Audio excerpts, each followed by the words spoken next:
Are you going to reveal to us in some way what happened? And does it depend?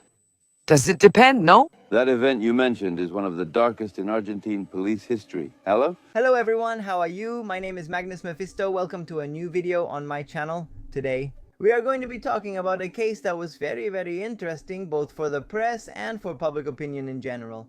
It happened in my country, in Argentina, in 1989, and it kept the country on edge for many months.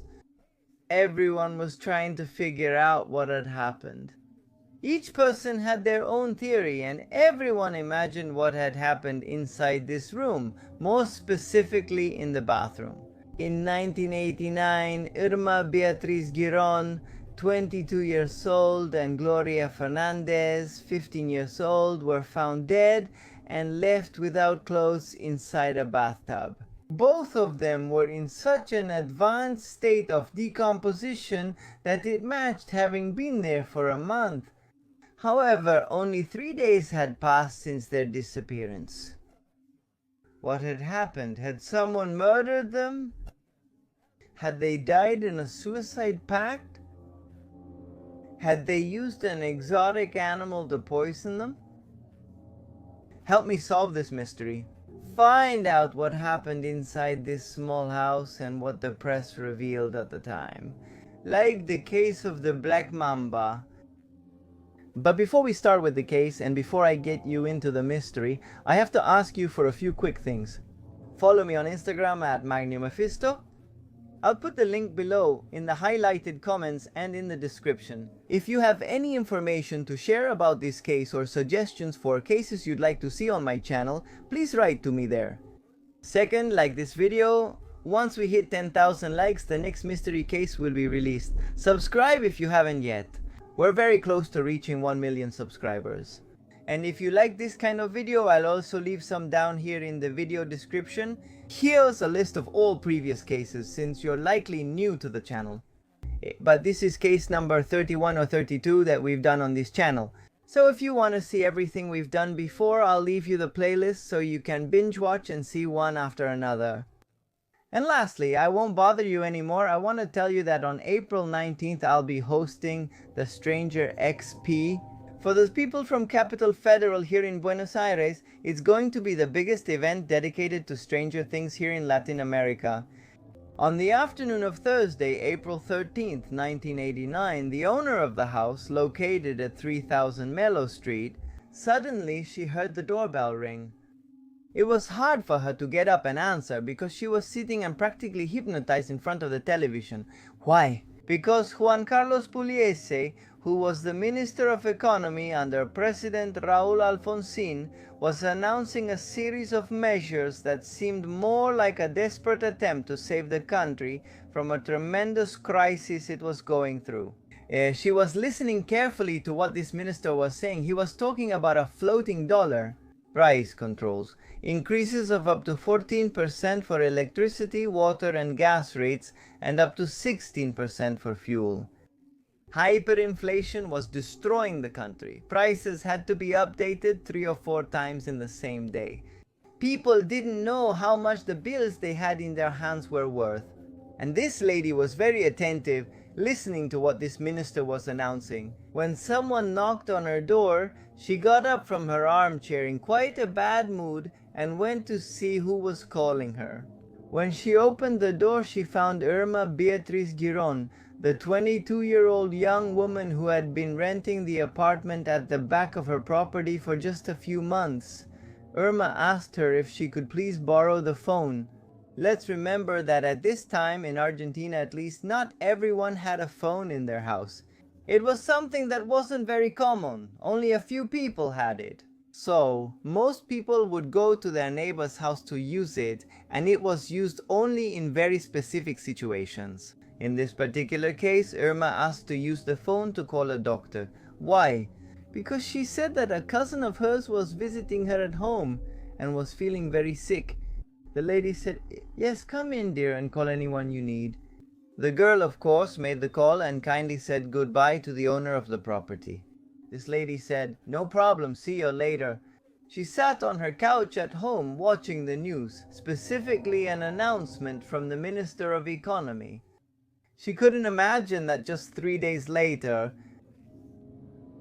her house, more precisely the apartment she had at the back of her property, would become a place visited by all the media outlets in the country.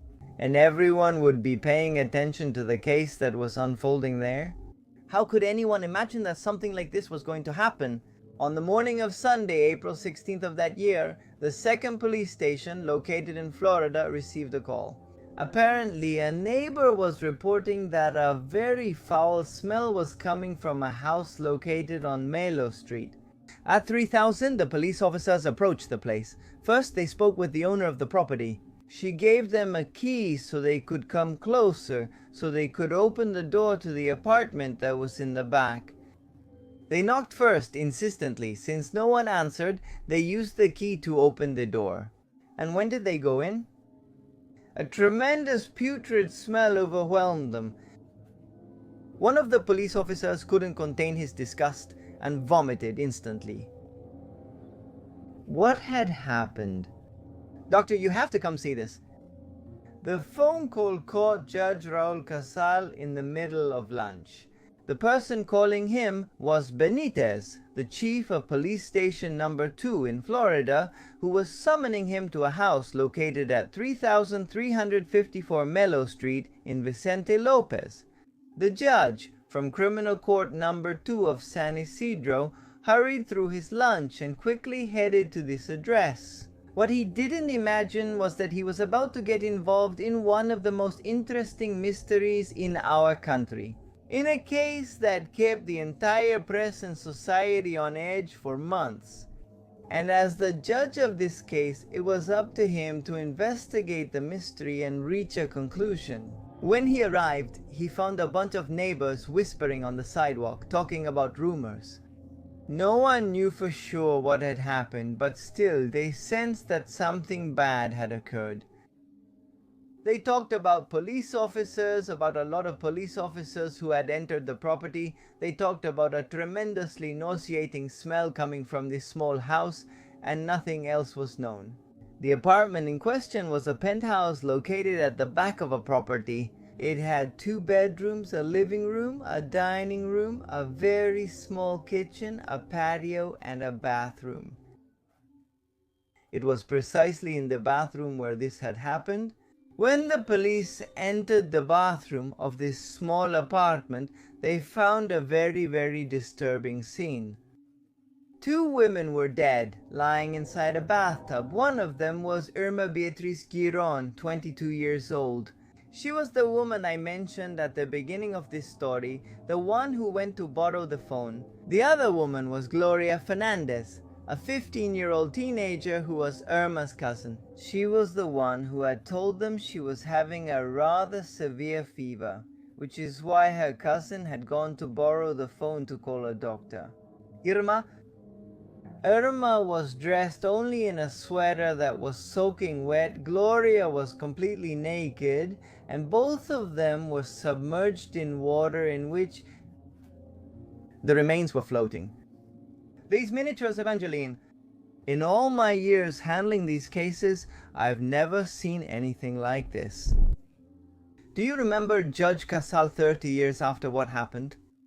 What was striking was that both bodies showed a very high degree of decomposition, as if they had been there for months. However, it had only been 3 days since they had last been seen alive. The decomposition was so advanced that it was difficult for them to remove the bodies from this bathtub. In fact, the forensic experts reported that the bodies would fall apart at the touch. When Judge Raul Casal arrived at the house, Commissioner Benitez immediately gave him a handkerchief that had perfume on it. He told him, "Doctor, put this handkerchief on your nose because otherwise you won't be able to stand the smell." When Judge Raul saw the 2 young women dead, he got the impression that they had been there for several weeks. However, this did not match the witnesses' accounts. What had happened? The owner of the property told them that just 3 days ago, she had spoken with Irma and that Irma had asked to borrow her phone to call the doctor. And besides that, Gloria's parents said that she had left home on Thursday night, saying that she was going to spend the night at her father's house. Why was Irma leaving? When? The owner of this house said that they had called a doctor for this teenager who was feeling unwell. The police wanted to know who the doctor was that had come to this house. That's how they found Arnoldo Bresciani, an on-call doctor from Vicente Lopez Hospital. He testified and said yes. Precisely. On Thursday afternoon, he had come to this property because he had been told that one of these young women had a fever. Arnoldo said that he had examined Gloria and detected that she had a fever, for which he had prescribed Multin, which is a medication that works as an analgesic and antipyretic. In addition to that, he had recommended that the teenager take an immersion bath so that she could lower her fever. Nothing unusual was appearing in any of the witnesses' statements, and the judge was completely baffled about what was happening. There was a mystery there, and this worried him tremendously. One of the forensic experts told the press at that time that not even the bodies they recovered from the river showed a state of decomposition like the one they had seen. He also said that this was one of the greatest mysteries he had to unravel. However, this was not the only loose end. Why were both women naked inside this bathtub? It was strange. It was the first time Gloria was going to sleep over at her cousin Irma's place. They had agreed to meet to put together the wedding favors for a wedding they had both been invited to. The door to the property showed no signs of forced entry, so the press at the time began to weave the strangest theories. Some spoke of a secret lesbian relationship, others talked about a suicide pact, and others mentioned a stealthy lover. That he had entered the property with the owner's permission, killed them both, and somehow escaped without leaving any trace. The judge ordered an autopsy. Both bodies were removed from the bathtub, not without losing quite a bit of evidence in the process, according to what some of the forensic experts stated. This means that when they took the bodies out, some parts started to fall off. They were taken to the Buenos Aires morgue in La Plata and were kept for 48 hours in a refrigerated chamber before this autopsy could be performed. The results of the autopsy only created even more mysteries. None of the bodies showed any wounds from bladed weapons or firearms. They had not been electrocuted, they had not been poisoned, there were no traces of the most well-known poisons at that time, nor were there any remains of the fever reducer that had been prescribed to the teenager. In short, there was absolutely nothing. However, the police began to form an initial hypothesis. This hypothesis pointed to a boyfriend that Irma had. He was a 30-year-old veterinarian with whom she didn't have a formal relationship, but rather Irma was his lover, because this man was married. After many years of being together, he didn't even have a copy of the key to the property. It seems they had a rather distant kind of relationship. Judge Casal questioned him and said he gave him a pretty tough interrogation because he had serious suspicions about this man. He realized that this man was married and that he had a sort of second home with this girl Irma who had passed away. The little that was known about this man was that, and also that he worked at a veterinary clinic. The mystery remained unsolved. No one could come to any conclusion until an expert appeared with a strange hypothesis.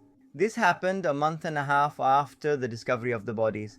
The judge received a call, and when he answered, it was an expert named Andrés Barrio Canal who worked at the Forensic Medical Corps of the Federal Police. This man said he had a theory about what had happened to both of them. He firmly believed that the two young women had been poisoned with the venom from a snake called the Black Mamba. The judge told him to come to his office immediately. The expert showed up and told him the following. He told him that the snake in question had a scientific name, which was Dendrospis polylepis, It was a very venomous snake that lived in certain regions of Africa, more precisely in the regions of the Sahara Desert. This animal measured between 2 and 3 meters, and the color of its skin ranged from gray to dark brown. But nevertheless, it was popularly known as the Black Mamba, because when it attacked its victims, it would open its mouth extremely wide, and inside you could see a jet black palate. After describing this animal on the outside, the expert moved on to the topic of its venom. Apparently, it didn't just have a toxin that killed the people it bit instantly, but it also sped up the decomposition of the body so much that it made it look like an hour had passed. From the moment of death, it was equivalent to 6 hours of decomposition of a corpse under normal circumstances. The forensic expert also told the judge that there were only 2 cases of premeditated murders caused by Black Mamba venom. By then, all lines of investigation had ended in dead ends. The judge thought the following: even though there weren't black mambas crawling through the streets of Vicente Lopez in Buenos Aires, and even less inside an apartment, it was an animal that could be brought by someone who worked at a veterinary clinic. So the theory that all the investigators pointed to was the following: this boyfriend, whom Irma had, 30 years old, who worked as a veterinarian, had somehow come into contact with a black mamba. Maybe a client had brought him this animal as a pet, because the animal was in pain or had some illness. The veterinarian took it inside his clinic, and once in the privacy of his office, he extracted a few drops of venom. He stored these drops in a vial. From the vial, he transferred them to a syringe, and he took this small syringe to Irma's house. Maybe they had had an argument. Maybe he wanted to break up with his lover and go on with his normal life, and he didn't know how to end this relationship. And he had made the decision to end it in the most drastic way by murdering her, but however, killing her without leaving any trace. And this is what would happen if he injected her with this poison. He took the syringe and went into the house. That's why the door didn't show any signs of forced entry. No one had forced it, and he injected his lover with Black Mamba venom. Why was this woman's cousin also dead? Well, for being a witness to the event. Because if she testified that she had seen this man enter the house, they would realize it was him. So he had to kill both of them. Using this powerful poison, this powerful toxin, the judge obviously didn't waste any time and immediately ordered the search of this veterinary clinic. They went in, checked every place, looked through the files of the animals that had been treated recently at this place, and only found 2 small snakes. However, the veterinarian was not in. And obviously, Judge Casal issued an arrest warrant. When this theory came to light, the media had a field day. Headlines started to appear. The case of the Black Mamba was the snake. Experts appeared on television talking about this animal. People wanted to know what a Black Mamba was. They started going to the zoo to look for this animal, to see it with their own eyes. Everyone was paying attention to this case. Each person wanted to come up with their own theory. Where did this animal come from? Did this man really poison them? Or had this animal somehow sneaked into his house? Did a neighbor have it? What had happened inside this small apartment in Vicente Lopez? While this veterinarian was missing from the law, the police arrested the only veterinarian who treated this type of animal in the country, and who had been in contact with the Black Mamba on the dates when this case happened. This guy ended up in jail, and the media started to rumor about this other veterinarian who showed up out of nowhere. He was said to be one of Irma's lovers. They made up a relationship for this man who had ended up in jail for treating a Black Mamba. On these dates in the year 1989, meanwhile, the police were unsuccessfully searching for Irma's boyfriend, who was still missing. Judge Casal immediately ordered a second autopsy to be performed, but this time focused on detection, to see if there were traces of the toxin from this animal, from the Black Mamba. Special Technical Investigation Service of the Buenos Aires Provincial Police. The surprise of these forensic experts was tremendous. When they went to analyze the bodies again, they started to examine the organs they had separated from the bodies, and they found something that some were missing. The hearts of both girls were missing, the lungs were there, the kidneys were there, the intestines, the bodies were there. However, 2 hearts had disappeared. From the La Plata morgue, it was immediately ordered to search the entire morgue from end to end, every cold chamber, every drawer, every place. However, these hearts did not appear, given the lack of care that was taken in this place. People started talking about tremendous negligence when handling these organs. Then the judge said, well, in the meantime, keep working on the rest of the bodies. It was a shame, because obviously since the heart pumped blood, that's probably where the largest amount of toxins was found, if the theory about the black mamba's venom was true. However, the judge didn't waste any time and said, well, since this is happening, let's investigate the house again. Let's see if we can find traces of the toxin somewhere else. Let's focus on the bathtub in the house. The police showed up at the property again. The property was sealed off. It had police tape, all the tape they had put on the windows, on the doors. No one had touched or broken them. However, when they entered this property and when they went again to the bathroom, they discovered that in the bathtub where both bodies had been, there was water. It was full again, and there were remains of the bodies floating in this water. How could this happen? If the police, after removing the 2 bodies, had completely emptied the bathtub, obviously after also taking samples from the water. They disinfected everything because that rotten water was a major infection source. The water had gone down the drain. Why was the bathtub full again? Why were there remains of the corpses floating in this water? Who had filled this bathtub? Why had the 2 hearts disappeared from the morgue? This discovery greatly impacted the forensic experts, judge, police, and firefighters. They tried to find some explanation. They said that maybe the soap from the bathtub had slipped through there. It had blocked the drain, and that had caused the water not to drain. But that couldn't be true.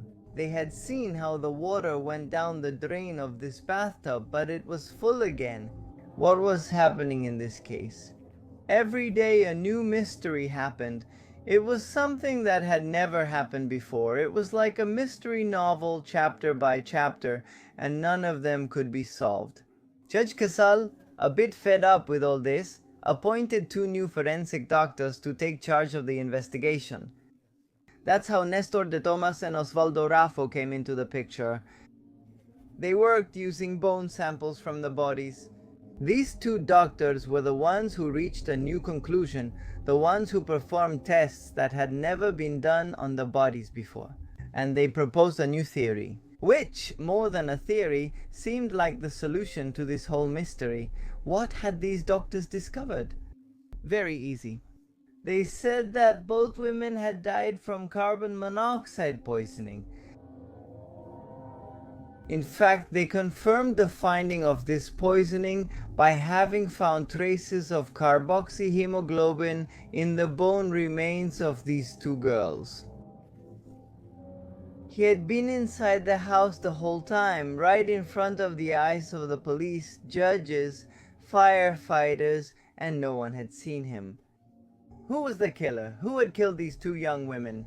A small stove that was apparently located inside the bathroom.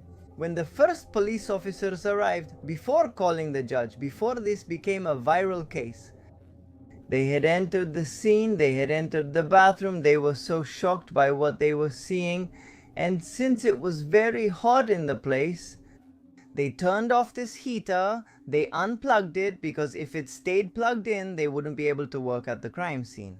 However, no one wrote down the fact that when they entered, they had unplugged this heater. So, when the judge came, When the forensic experts arrived, this heater was cold, it was unplugged, it had been moved from its place. That's why no one suspected this little device that was releasing gas, releasing carbon monoxide, and that had caused the poisoning. Apparently, this girl started to feel sick, maybe because she had already noticed that this heater was leaking gas, but she didn't attribute it to the device. They called the doctor, who also didn't notice this. The doctor prescribed her this fever reducer and told her to take a bath to lower her fever. The girl got into the bathtub, and when she closed the door, she was completely poisoned. She lost consciousness and died inside the bathroom. Her cousin, seeing that the girl wasn't coming out, went in and tried to help her. And when she entered, the place was already filled with carbon monoxide. In this small closed room, she also got poisoned, lost consciousness, and fell into the bathtub. That explained why one was naked and the other wasn't. The other one was wearing a pullover. But now there were other mysteries to solve. Why were they in this state of decomposition? It could also be attributed to this heater, since both bodies were inside the bathtub with water, and this heater was constantly giving off heat. It was giving off heat for 3 days in a place full of steam. This heat caused the decomposition process of the young women to accelerate. That's why they didn't show a level of decomposition corresponding to 3 days after death. Instead, it seemed like they had been submerged in water for weeks. That's why the bodies appear to have a high degree of decomposition. Judge Casal. So, when these forensic experts presented them with this carbon monoxide test, which was a test he had ordered to be done in the first autopsy, but it hadn't been carried out, he accepted the theory and said the case was closed. I don't want any more media attention, journalists discussing this, or people sharing theories on television.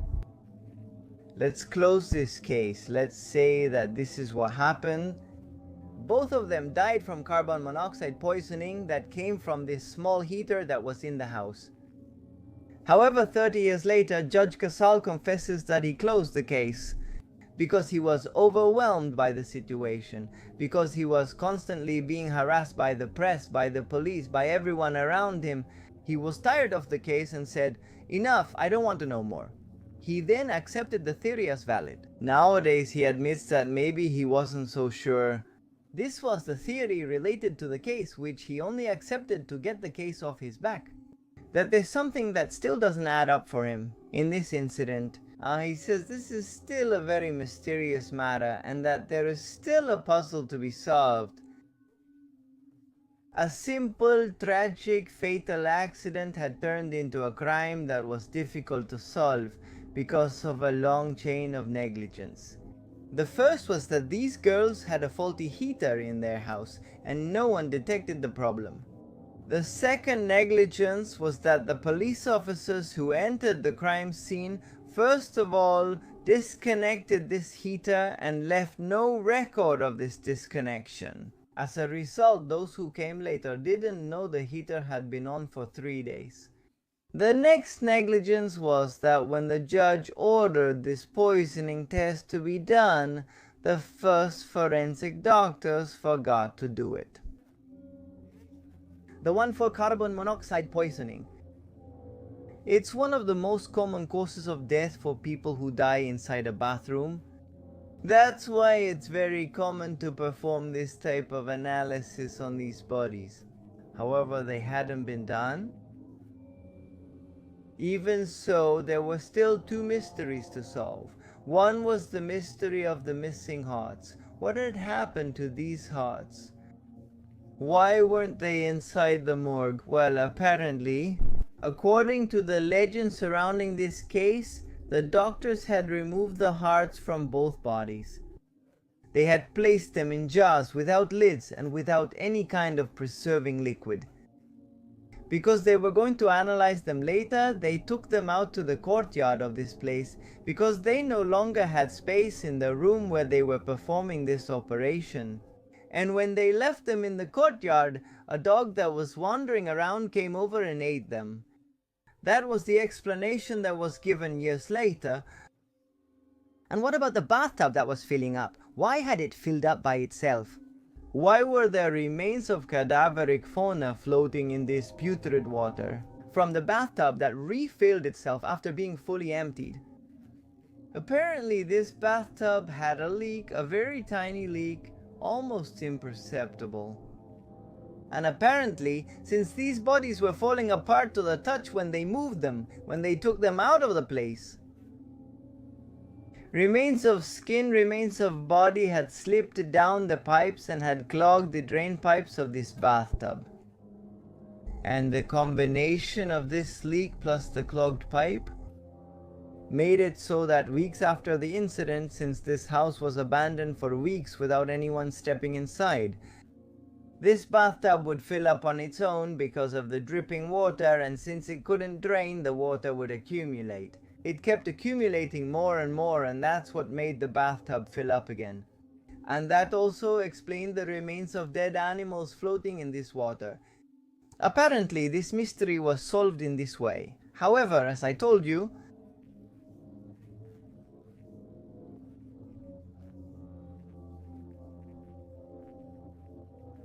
it was almost April of the year 2020. Now I want you to tell me, what do you think happened? What's your theory about the case? Leave your theories written down below and I'll be reading everything you write. Please like this video. Once we get over 10,000 likes, I'll share a new mysterious case. I also invite you to subscribe and turn on the notification bell if you haven't done it yet. On my Instagram, which is, I'll leave it here in the pinned comments so you can follow. That's all for today. I hope you enjoyed it. This mysterious case took place in Argentina in 1989. I listen to and read your suggestions for upcoming cases that you want us to cover on this channel. My name is Magnus Mephisto, and we'll surely see each other in the next video. Bye. This case, I repeat, remains unsolved. A lot has been said about the cousins who died in the bathtub. I stand by what we found because we investigated it. Forgive my immodesty. We examined it closely. We even consulted forensic medicine books. They claim he's a diabolical killer and that it's a very potent poison. It could be from the Mamba snake.